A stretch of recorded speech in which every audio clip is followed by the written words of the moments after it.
안녕하세요. 저는 절세나라 채널 운영 중인 김경록 회계사. 그리고 해루입니다. 최근에 부동산 경기가 매우 안 좋잖아요. 예. 그래서 많은 분들이 부동산 경매에 관심을 가져주시는 것 같아요. 근데 이제 해루님께서 그런 분들에게 유익할 만한 정보 들고 와주셨다고 해서 오늘 모시게 됐습니다. 오늘은 좀 경매에 대해서도 그 안에서도 약간 다른 물건에 대해서 좀 설명을 드리려고 하는데요. 이제 최근 경매에 대해서 사람들의 관심이 많이 가지고 있습니다. 근데 그 중에서도 이제 조금 더 싸게 가지고 올 수 있는 물건에 대해서 설명드리려고 합니다. 그런 물건이 실제로 존재한다는 말이죠? 사기치시는 거 아니죠? 예, 맞습니다. 실제로 이제 경매를 이제 사람들이 많이 접하게 되는데 실제로 접해 보셨을 때 생각보다 경매라는 게 물건을 싸게만 가져올 수는 없는 거구나라는 거를 이제 많은 분들이 알고 계실 거예요. 네, 맞아요. 저도 경매를 이렇게 하려고 해보면 마음에 조금만 들면 낙찰가가 생각보다 높고, 또 여러 번 유찰되는 물건은 대항력 있는 임차인 등 그런 문제가 있어서 다 그 낮게 낙찰되는 이유가 있더라고요. 그래서 해루님께서 오늘 준비해 주신 내용이 그런 내용이란 말씀이시죠? 예, 맞습니다. 요즘 고민하고 있는 그런 많이 유찰되는 것에 대한 대항력, 그리고 좀 더 싸게 받고 싶은 이제 니즈, 요거를 두 개를 다 충족시킬 수 있을 만한 물건입니다. 바로 허브에서 임차권 인수조건 변경부 경매를 진행하고 있는데요. 이것에 대해서 좀 설명드리려고 합니다. 이름만 들어서는 조금 어려운데요. 임차권 인수조건 변경부 경매라고 하셨나요? 예. 네, 그거에 대해서 조금만 더 쉽게 풀어서 설명해 주실 수 있을까요? 아까 대항력 있는 임차인이라고 하셨잖아요. 예, 이게 어떤 의미인지 한번 설명해 주시겠어요? 제가 알기로는 이제 전입일자가 경매로 인한 소멸 기준 권리인 근저당 설정일보다 앞서는 상황에서 임차인이 배당받지 못한 금액에 대해서 그걸 경매 낙찰자가 떠안는 구조라고 저는 알고 있거든요. 예, 맞습니다. 그런데 예를 들어서 이런 상황에서 이제 허그가 전세보증보험을 설정한 경우에는 허그가 임차인에게 먼저 전세보증금을 반환하고 임차인의 지위를 넘겨받습니다. 그리고 이제 임대인에게 그 돈을 다시 청구하게 되는 거죠. 그런데 만약에 시세가 2억인 빌라나 아파트에서 전세금이 2억 3천인 경우에는 이 떠안아야 된다고 하면 경매 진행은 어떻게 될까요? 시세가 2억인데 전세금이 2억 3천이고 경매가 나왔다. 예, 뭐 아무도 안 사가겠죠? 아무도 안 사가면 또 어떤 과정이 진행이 될까요? 그건 잘 모르겠는데 뭐 허브 직원이 들어가서 살면 되는 거 아닌가요? 예, 실제로 그렇게 할 수 있으면 좋을 텐데 공기업의 재산적 이익을 직원이 편취하게 돼서 불가능합니다. 그래서 이런 경우를 미연에 방지하고자 이제 허그에서는 낙찰된 금액 내에서 배당을 받아간 후 배당받지 못한 금액에 대한 권리는 포기하겠다라는 이제 선언을 해서 입찰자들이 적정한 가격으로 입찰할 수 있도록 유도를 합니다. 계속해서 유찰되기를 막연히 바라보느니 일정 금액을 포기하고서라도 이제 그 물건에 대한 어떤 정리를 실시를 하겠다라는 것으로 보는 것이 더 맞을 것 같습니다. 그렇게 하면은 그 허그 입장에서도 상당히 뼈아픈 결정일 텐데요. 이렇게 하면 손실 금액이 너무 커지지 않나요? 예, 맞습니다. 그래서 모든 물건에 대해서 임차권 인수조건 변경을 실시하는 게 아니라 특정 부동산들을 선별해가지고 신청을 하게 됩니다. 임차권 인수조건 변경을 신청한 물건은 허브 게시판에 들어가시면 이제 공지가 되고요. 해당 목록을 볼 수 있는 사이트를 이제 들어가 보도록 하겠습니다. 자, 여기가 이제 허브 홈페이지고요. 이 허브 홈페이지 내에서 고객지원센터로 들어가시면요. 고객지원센터 아래쪽에 경매 물건 정보라고 있습니다. 이 경매 물건 정보에 들어가시면은 게시글 하나에 임차권 인수조건 변경부 목록 경매 목록이 나와 있습니다. 이렇게 접속을 하시면은 이 게시글을 충분히 보실 수 있고요. 이제 이 내용 중에서 이제 가장 주의 깊게 보셔야 될 것은 이 부분이 이제 빨간색 부분입니다. 이 빨간색 부분에서는 이제 인수조건 변경 허가 목록은 상이할 수 있다. 경매 응찰 전에 반드시 매각물건 명세서라는 것을 꼭 확인을 해주셔야 된다고 나와 있습니다. 매각물건 명세서를 확인하지 않아서 발생하는 불이익에 대해서는 입찰자가 감당하게 되는 거고요. 그리고 제목을 정확하게 다시 한번 보시면 임차권 인수조건 변경부 경매 신청 목록입니다. 이 대법원에 임차권 인수조건 변경부, 즉 대항력을 포기하겠다라는 신청서는 제출을 했는데 신청서에 대한 수락 현황은 매각물건 명세서에서 확인을 하셔야 된다는 겁니다. 그래서 여기서 조금 더 설명드릴게요. 보시면은 이제 첨부 파일에 엑셀이 있습니다. 이 엑셀을 눌러서 저장을 하시고요. 저장된 파일을 열어보시게 되면은 주택도시보증공사에서 대항력 포기 확약서, 법원 제출 경매 신청 내역이 확인되게 됩니다. 대항력을 포기하는 물건이 이렇게나 많이 있나요? 이 중에서 낙찰받고 싶은 물건을 보려면 물건지를 하나씩 다 가볼 수도 없고 어떻게 선별해야 될까요? 예, 실제로 이 목록을 보시면은 굉장히 많아요. 이제 171개의 물건 리스트가 있고요. 요거를 이제 하나씩 가보는 거는 무리이기 때문에 저희는 여기 있는 사건 번호로 이제 물건을 검색을 하게 됩니다. 그래서 저희는 샘플로 2021 타경 110707이라는 물건을 한번 보려고 하는데요. 주소는 도봉구 도봉동 634-6번지 다이아폴의 제501호입니다. 여기서 이제 사건 번호를 복사를 하시고요. 그 다음에 경매 사이트에서 이 내용을 좀 조회를 해보려고 하는데 이 경매 사이트는 아무 경매 사이트나 다 상관없습니다. 그 내용이 중요한 거기 때문에요. 여기서 사건 번호로 검색을 해줍니다. 이 사건 번호로 조회를 하면은 아까 말씀드렸던 도봉구 다이아폴의 건물이 나오고요. 요거는 낙찰이 완료가 됐고요. 예, 확대를 해서 보시게 되면은 이제 기본적인 경매 권리 분석하고 비슷한데 이제 매각 조건은 대항력 있는 임차인이 있었고요. 낙찰은 1등 낙찰 금액이 2억 2,220만 원으로 낙찰이 되었습니다. 자, 그러면은 아까 저희가 말씀드렸던 매각 물건 명세서 요거를 클릭을 해서 보도록 하겠습니다. 이 매각 물건 명세서를 클릭해서 보면은 매각 물건 명세서의 내용 중에서 아래쪽에 보면 배당금으로 임대차 보증금 반환 채권 전액을 변제받지 못하더라도 매수인에 대한 임차권 등기를 말소하겠다는 주택도시보증공사의 확약서가 제출되었다.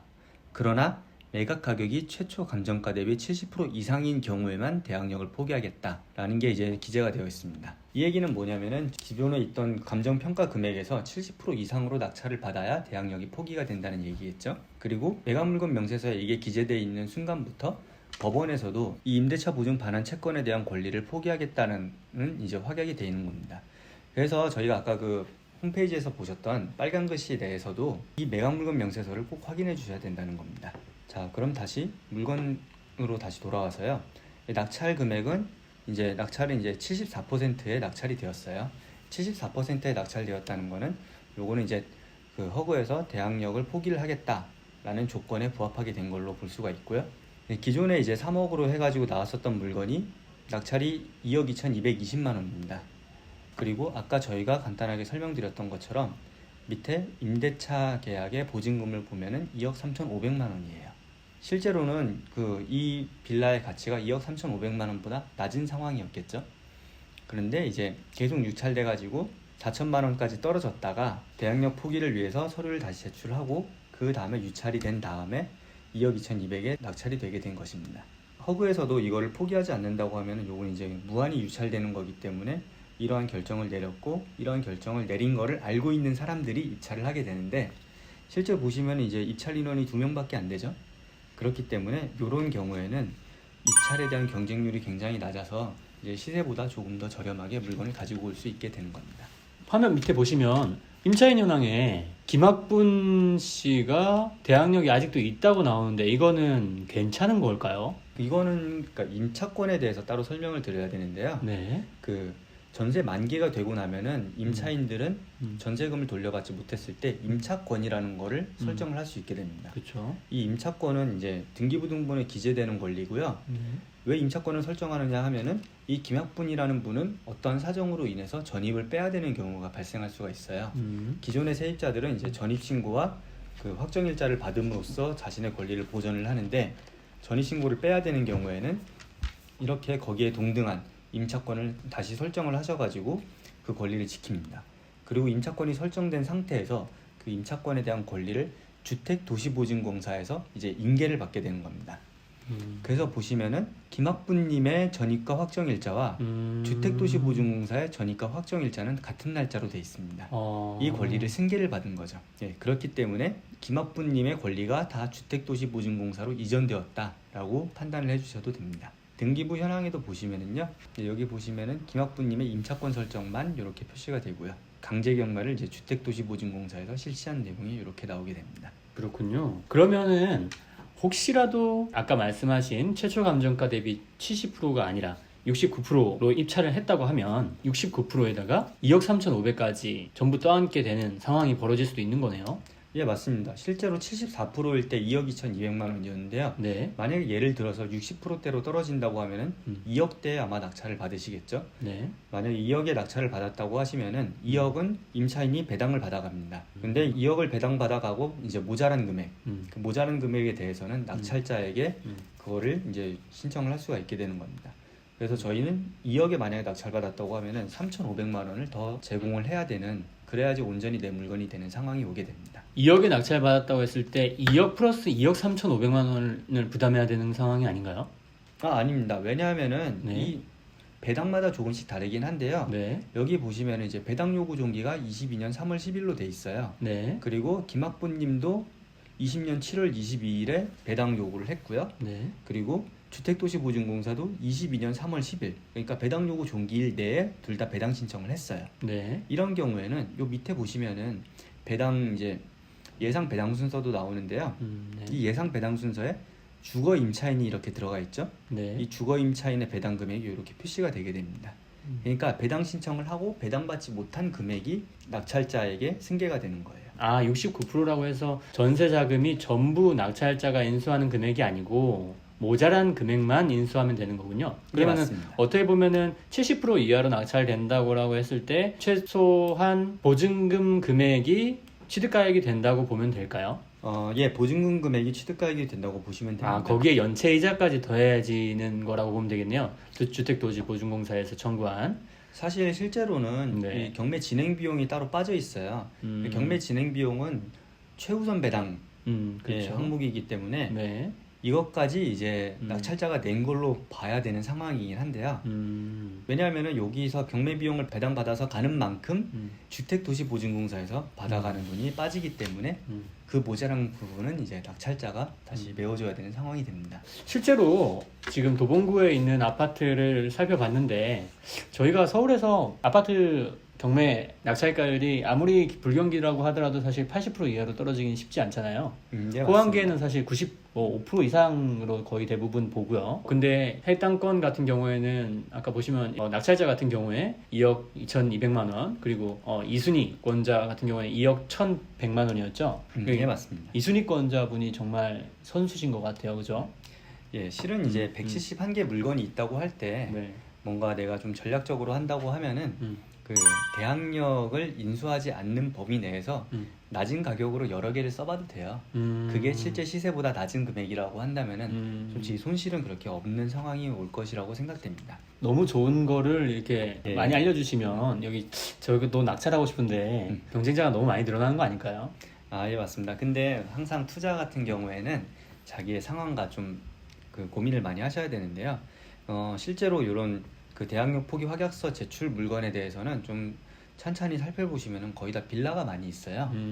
이제 그래서 그 물건의 가치가 조금 떨어지는 부분도 있고 이 빌라를 인수를 했을 때 내가 여기서 추가적인 뭔가 가치를 만든다거나 낙찰 금액보다 전세를 더 높게 맞출 수 있다거나 이런 상황, 아니면은 이제 조금 더 나아가서 일반 분들이 접근하시기 좀 어려울 수도 있지만은 임대사업자를 내서 장기적으로 물건을 가져가는 그런 경우도 많이 있을 수 있습니다. 그래서 자기 상황에 맞춰가지고 자기 상황에 어울리는 물건들을 좀 잡으시면 되고요. 네. 예, 그리고 한 가지 더 말씀드리자면 요런 이제 주소 목록을 한번 쭉 살펴보시면은 실제로 빌라가 많은 동네가 많이 있어요. 화곡동 많이 보이네요. 등촌동도 그렇고. 예, 맞습니다. 부천이나 인천 쪽도 많이 있기 때문에 이런 물건들을 좀 더 신중하게 나에게 맞는 물건을 찾아서 입찰하시면은 좋은 결과를 가지고 오실 수 있을 거라고 생각합니다. 회로님 말씀해주신 내용 중에 뭐 임대사업자로 1세대 1주택 비과세를 받는 방법도 있겠지만 저희가 다음에 준비한 매매사업자들도 이거를 이용하면 되게 큰 도움이 될 것 같아요. 예, 맞습니다. 네. 조금만 간략하게 설명드리자면은 네네. 매매사업자 같은 경우도 매수하고 바로 매도를 해도 그 이익 금액에 대해서 중과를 맞는 게 아니라 표준 과표 내에서 이제 세금을 내게 되지 않습니까? 그거 조금만 회계사가 예. 첨언하자면 최초 납부 시에는 77%나 66% 중과세를 먼저 납부를 하고요. 그 다음에 내년 5월에 확정 신고 때 정산받게 됩니다. 그래서 결과적으로는 이제 일반 과세를 내는 부분이 있긴 한데 그렇죠. 그리고 거기서 비용 처리를 할 수 있는 부분도 좀 많이 들어갈 수도 있고요. 그렇기 때문에 좀 음. 전략적으로 접근하시면 좋을 것 같아요. 그리고 한 가지 더 요 물건들에 대한 장점을 제가 말씀을 드리자면은 네. 임차권이 허구로 넘어가지 않았습니까? 네.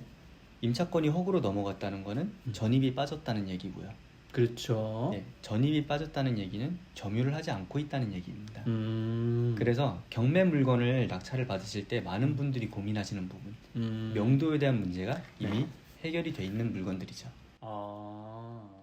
그러면은 혜루님 오늘 준비해주신 내용 여기까지라고 보면 될까요? 예, 오늘 준비해서 이제 설명드린 내용은 여기까지고요.